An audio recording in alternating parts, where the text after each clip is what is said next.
ఏంటే మళ్ళీ ఆర్బిట్నా కన్నావా? ఇది వరుసగా మూడోసారి ఆర్బిట్ట. ఈసారి మగవాడిని కట్టావనుకుంటే మళ్ళీ ఆడపిల్ల కన్ను. అది కాదండి, పుట్టేది ఆడ మగనేది భర్త మీద ఆధారపడి ఉంటుందంట. అప్పుడు నేను తప్పు చేసినావా? నేను ఒకటే కన్నేనా, ఇద్దరు కలిసే కదా కన్నింది. అల్లుడు అల్లుడు వారసుడు పుట్టాడా? వారసుడు పుట్ల వారసురాలు పుట్టినది. నేను ముందే చెప్పిన ఇద్దరు తాపేస్తానని. ఈసారి ఖచ్చితంగా కొడుకే పుడతాడని మళ్ళీ కనుక్కోమన్నావు. సరే కుదరు, ఇప్పుడేమైపోయింది? ఈసారి పుడతాలే. నేను కూడా అదే అనుకుంటున్నా.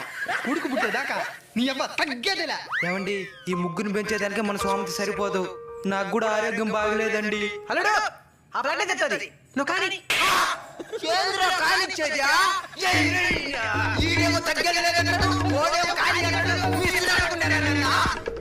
కొడుకుల మీద ప్రేమతో ఆడబిడ్డని తక్కువ చేయదండి.